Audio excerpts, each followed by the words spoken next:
예, 반갑습니다. 오늘 저는 뱀같이 지혜롭고 비둘같이 순결하는 제목으로 하나님께서 우리에게 주신 영적 인사이트를 전가하고자 합니다. 사랑하는 성도 여러분, 봄입니다. 자연이 정말로 아름답습니다. 여기 양재천 시민의 숲에 가면 벚꽃이 얼마나 남발했는지 그렇게 아름다울 수가 없습니다. 그래서 어제 오후에 보니까 전국에서 사람들이 몰려와서 사진을 찍고 정말 대단한 역사가 일어나는 겁니다. 하나님 만드신 이 자연, 아침에는 그 아련한 물안개, 정오에는 눈부신 태양의 햇빛, 저녁에는 그 그림 같은 저녁 노을, 밤에는 반짝이는 별, 그 별빛. 하나님께서 지은 세상이 정말 너무 아름답습니다. 하나님 보시기에 좋았더라고 하실 만큼 그렇게 아름다운 세상입니다. 그런데 이 아름다운 세상도 뱀같이 지혜롭지 않으면 살아갈 수 없는 것이 우리 인생입니다. 지금 경제도 어렵고 너무나 많은 사람들이 고통받고 있습니다. 이 어려운 세상, 이 땅에서 살아남기 위해서 자신만의 생존 전략을 세워야 합니다. 세상은 힘이 없으면 가혹한 곳입니다. 자신은 스스로 지켜야 합니다. 이러한 관점에서 뱀으로부터 지혜를 배워야 합니다. 오늘 신약 성서 본문 마태복음 10장 16절, 보라 내가 너희를 보냄이 양을 이리 가운데 보낸 것 같도다. 그러므로 너희는 뱀같이 지혜롭고 비둘기같이 순결하라의 이 말씀은 우리에게 어떻게 살 것인가를, 어떻게 살아야 할 것인가를, 어떻게 이길 것인가를 선포하고 있습니다. 이 말씀은 그리스도 예수께서 총 5개의 강화, 마태복음 5장에서 7장 산상순, 10장 전도, 13장 천국, 18장 교회, 그리고 23장에서 25장 종말, 이 5개의 강화 중 2번째 강화, 전도에 대한 메시지입니다.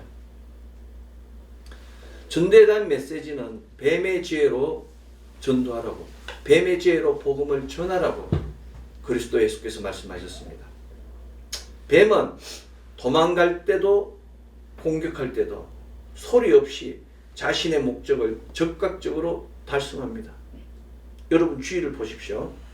사람들 중에 쉽게 흥분하는 사람이 있습니다. 아주 사소한 일에도 침소봉대에서 뜨들썩하게 일을 처리하는 사람이 있습니다.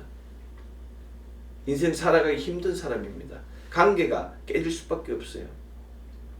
또 자기한테 있는 것들을 덜어내려고 남에게 가시하기 위하여, 자기를 나타내기 위하여 몸부림치는 사람이 많습니다.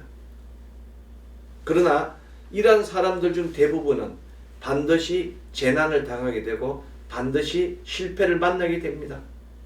떠들썩한 사람은 실속이 없으며 계변이 많습니다.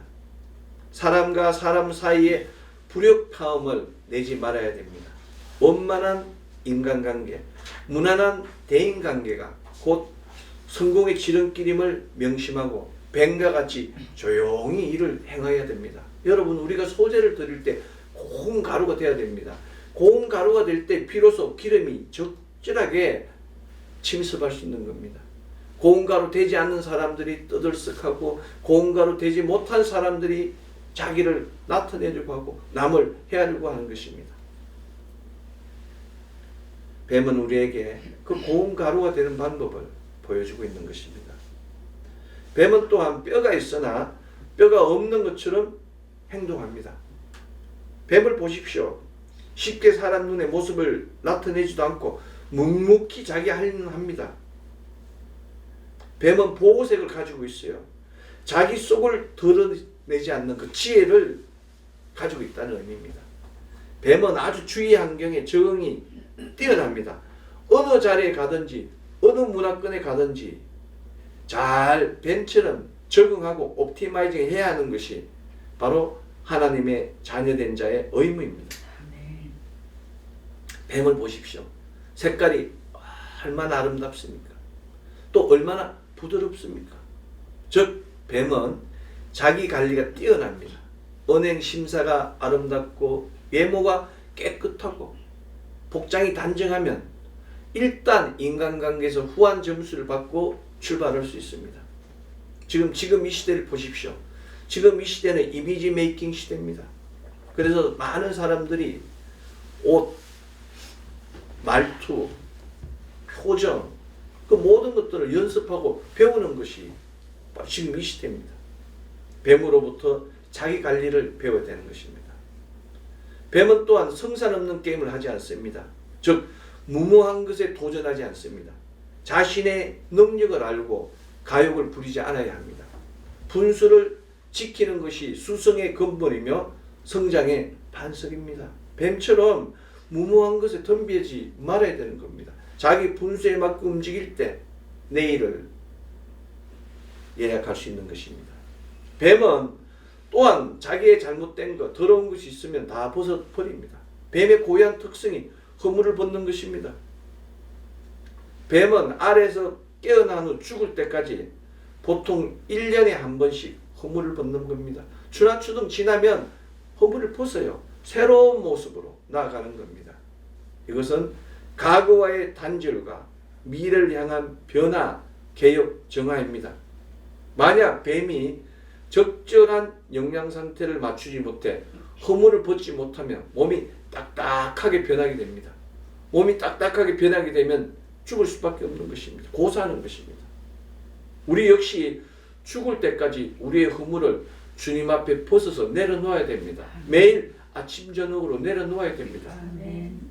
그래서 우리가 구약의 제사장들은 상번제라 그래서 아침 저녁으로 매일매일 제사를 드리는 겁니다. 소 한 마리를 아침에 한 마리, 저녁에 한 마리 계속. 소는 번제 드릴 때 무엇을? 가죽을 벗게 되는 겁니다. 자기의 허물을 내려놓는 거예요. 내 속에 있는 모든 것을 덜어내는 겁니다. 이것이 바로 참 번제입니다. 뱀은 자신보다 더 큰 것도 삼킬 수 있는 능력을 가진 동물입니다. 뱀은 겉으로 보기에는 가늘지만은 어마어마한 것을 먹을 수 있어요. 코끼리도 먹습니다. 악어도 먹어요. 사람도 잡아먹는 겁니다. 큰 놈은. 이것을 바꿔 말하면 우리의 속은 작지만은 세상의 모든 것을 포용할 수 있는 우리 마음자리를 넓혀야 됩니다. 뱀처럼 그 세상에 어떤 것들이 오더라도 분하거나 노하거나 미워하지 않고 간용하며 품어주는 성도가 되어야 하는 것입니다. 뱀은 또한 후일을 예비하는 존재입니다. 여러분 뱀을 보십시오.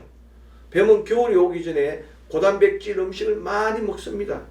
그리고 많이 먹고 자기 굴에 들어가서 겨울을 잠자는 동면을 취하는 겁니다. 성도도 마찬가지예요. 마지막 날 심판의 날을 위하여 그 고단백질 말씀을 많이 먹고 믿음의 열매를 풍성히 얻어야지만이 심판의 때에 하나님의 칭찬받는 청지기가 충성된 종이 될 수 있는 것입니다. 뱀은 또한 뱃속에 들어간 먹이를 숙성하는 시간을 가집니다. 뱀은 있죠. 자기 배가 부르면 모든 짐승도 마찬가지죠. 그러면 움직이지 않습니다. 가만히 있어요. 그 음식이 자기가 먹은 그 음식물이 다 숙성될 때까지 녹아서 떨어질 때까지 가만히 있는 겁니다. 우리는 뱀처럼 숙성의 시간을 가져야 됩니다. 기도를 통하여 내 내면을 숙성시키고 묵상을 통하여 자신의 내면을 바라보고 발전할 수 있는 새로운 전략을 구상하는 것입니다. 이것이 뱀으로부터 주어지는 인사이트입니다. 우리는 또한 영원한 생명을 지키기 위하여 비둘기같이 순결한 삶을 살아야 됩니다. 순결이라는 것은 오염되지 않는 믿음이며 어둠이 없는 밝음이며 혼란이 없는 평화입니다. 순결은 그냥 우리가 영육혼이 순결한 게 아니에요. 순결하다는 얘기는 하나님 보시기에 단 1점의 어둠도 없는 겁니다. 단 1점의 두려움도 없어요. 우리가 순결하다는 얘기는 정결하다는 것이며 거룩하다는 것입니다. 내 마음에 평화가 넘쳐요. 안식이 넘치고 위로가 넘치는 겁니다. 우리가 그리스도 예수를 믿는 그 순간 우리 안에 평화가 와야 됩니다. 위로가 와야 되고 은혜가 와야 돼요. 그런 내가 예수를 믿는다고 하는데 남을 미워해요. 그리고 거짓을 꿈꿉니다. 머리로. 남 것을 뺏기 위하여. 그러면 문제가 생기는 것입니다. 여러분 비둘기를 보십시오. 비둘기는 아무리 먼 곳에 떨어져 놓아도 주인의 집을 잊지 않고 찾아옵니다. 마찬가지로 우리의 믿음이 버려져서 세상에 있을지라도 하나님 찾아가는 거예요. 비둘기처럼 주인의 집을 찾아갈 수 있는 그런 믿음의 씨앗을 우리 안에 많이 품어야 되는 것입니다. 우리는 비둘기같이 순결하고 뱀처럼 지혜로워서 상대의 수를 읽고 그것을 우리가 커버하고 공격할 수 있는 모든 것까지 갖춰야 되는 것입니다. 이것이 바로 믿음의 수준입니다. 믿음의 주관성이고 객관성이며 믿음의 현재이자 믿음의 미래이며 믿음의 동시성이자 통시적입니다. 오늘 구약성 본문은 창세기 49장 27절입니다. 창세기 49장 27절은 베냐민은 물어뜯는 일이라 아침에는 빼앗은 것을 먹고 저녁에는 움킨 것을 나누리로다, 이 말씀입니다.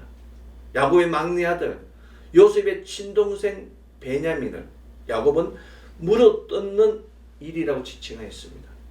사랑하는 성도 여러분, 창세기 35장 18절은 슬픔의 아들 베논이라고 이야기합니다. 이 베냐민이 베논이에요.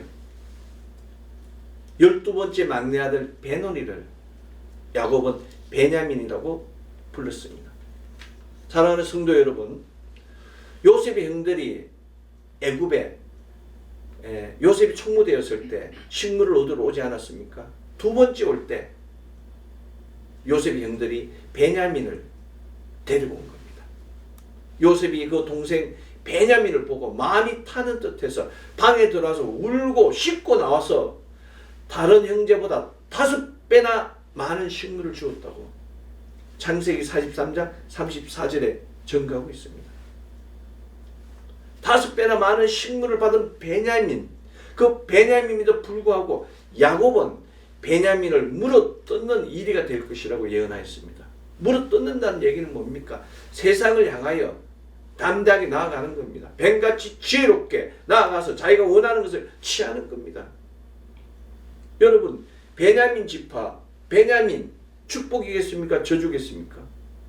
우리가 잘 아는 사울왕을 보십시오. 사울왕도 베냐민 지파 사람이에요. 우리가 잘 아는 눈물의 선지자 예레미야도 베냐민 지파 사람입니다. 죽으면 죽으리라고 가능한 그 에스더, 왕비 에스더도 베냐민 지파입니다. 그 에스더의 삼촌, 이스라엘을 가난하게 구한 모르드게도 베냐민 지파입니다. 우리가 잘 아는 사도 바울 선생도 베냐민 지파 사람입니다. 그런데 이 사람들의 특징은 뭔가 보십시오. 사울 보십시오. 왕이 됐는데 더 많은 것을 가지려고 더 많이 공격적이고 나가지 않습니까? 사울에게 뱀같이 지혜로운 건 있었는데 비둘기같이 순결함, 그게 없었던 거예요. 거룩함이 없어서 결국에 무너지지 않았습니까? 눈물의 선지자 예레미야 왕족입니다. 어마어마한 것을 가진 거예요. 그럼에도 하나님 나라를 위하여 세상을 나간 겁니다. 물어뜯는 이리와 같이 아침에 나가고, 그리고 하나님 들은 말씀을 저녁에 나누는 귀한 역사를 이룬 게 예레미야입니다. 여러분, 에스더를 보십시오. 에스더 왕비가 자기 아하수에람의 왕인데 넘버 2예요. 제국의 넘버 2는 가만히 있으면 되는데 어떻게 합니까? 자기 민족을 위하여 나아간 겁니다. 잘못하면 자기가 어떻게 됩니까? 왕국에 쫓겨날 수도 있는데 물어뜯는 이래와 같이 자기 민족을 지키기 위해서 나아간 베냐민. 바울 선생은 어떻습니까? 바울 선생은 그 많은 학벌과 그 많은 재산과 그 많은 지식이 있었음에도 불구하고 그것을 하수와 같이 다 버리고 그리스도 예수 앞에서 허물을 벗고 새롭게 하나님 나라를 위하여 나아가지 않았습니다. 그렇습니다. 베냐민 지파 사람들은 모두 주어진 것에 만족하거나 시키는 것만 하는 사람이 아니라 아침에는 빼앗은 것을 먹고 저녁에는 움킨 것을 나누리다의 삶을 사는 것입니다. 베냐민 지파 사람들은 야곱의 예언과 같이 항상 능동적이며 호전적이며 투쟁적으로 이를 헤쳐갑니다. 그리고 원수들 앞에서 승리하는 축복을 받았습니다. 우리가 잘 아는 여호수아 18장 땅 분배장입니다. 베냐민 지파 사람은 그 가나안 땅 정복 이후 26개 성읍, 26개 성읍 중에서 가장 적은 땅을 분배받았습니다. 12지파, 레위 지파를 빼고 11지파 중에서 가장 적은 땅을 분배받은 사람이 베냐민 지파예요. 그런데 그 받은 땅을 가만히 들여다보니까 그 땅이 예루살렘이 있어요. 그 땅에 미스바가 있어요. 그 땅에 기브온이 있습니다. 그 땅에 베델이 있는 겁니다. 이 지역들은 가장 힘들고 가장 어려운 지역입니다. 그런데 이 어렵고 힘든 지역을 베냐민 지파에게 주어진 겁니다. 오직 베냐민 지파만이 싸워서 쟁취할 수 있는 땅이기 때문에 베냐민 지파에게 주어진 것입니다. 놀랍지 않습니까? 여호수아 15장 63절 예루살렘 거민 여부스 사람들을 유다 자손이 쫓아내지 못하였으므로 여부스 사람이 오늘날까지 유다 자손과 함께 예루살렘에 거하느냐의 기록과 같이 유다 지파가 못한 것을 최고로 약한 베냐민 지파가 한 것입니다. 유다 그러면 무엇입니까? 다윗의 맥 아닙니까? 유다 지파가 그 그리스도 예수의 맥 아닙니까? 그런데 그 대단한 왕의 호를 가진 그 유다 지파가 못한 것을 누가 했다? 베냐민 지파가 한 것입니다. 힘들면 힘들수록, 약하면 약할수록 더 열심히 기도하고 더 열정적으로 함께하면 하나님 역사가 일어나는 것입니다. 아멘. 가장 약한 베냐민 지파는 더 열심히 기도하고 더 열정적으로 함께함을 통하여 승리의 열매를 얻었습니다. 지금 이 시대에 우리가 필요한 것은 어린 양과 같이 어리석고 연약한 우리들이 해야 할 것은 더 열심히 기도하고 더 열정적으로 함께하며 오직 주님만을 의지해야 하는 것입니다. 오늘 신약성서 본문 마태복음 10장 16절 보라 내가 너희를 보냄이 양을 이리 가운데 보낸 것 같도다. 그러므로 너희는 뱀같이 지혜롭고 비둘기같이 순결하는 말씀과 같이 뱀같이 지혜롭고 비둘기같이 순결해야 합니다. 우리 인생은 생의 순간순간은 두 번 다시 오지 않습니다. 어떤 사람은 그것을 놓치고 어떤 사람은 그것을 누립니다. 오늘 구약서 본문 창세기 49장 27절 아침에는 빼앗은 것을 먹고 저녁에는 움킨 것을 나누리라의 말씀과 같이 어떤 순간에도 최선을 다하여 취하고 그것을 나눌 수 있는 자가 되어야 합니다.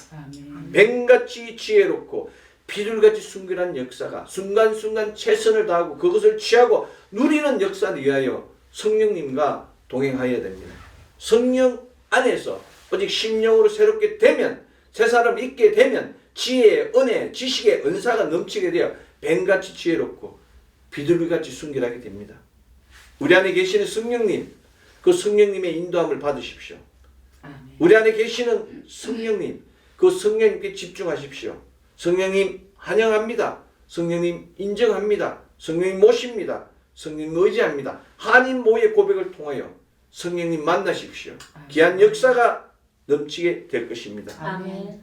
부활절 두 번째 주일 정글 같은 이 시대에 이 어둠의 시대 악한 시대에 뱀같이 지혜로우며 비둘기같이 순결하며 아침에는 빼앗은 것을 먹고 저녁에는 움킨 것을 나누리라의 말씀과 같이 나아가 쟁취하여 가정, 자녀, 기업 위에 승리의 창가가 넘치는 우리 모두 되기를 소망합니다. 아멘. 기도하겠습니다.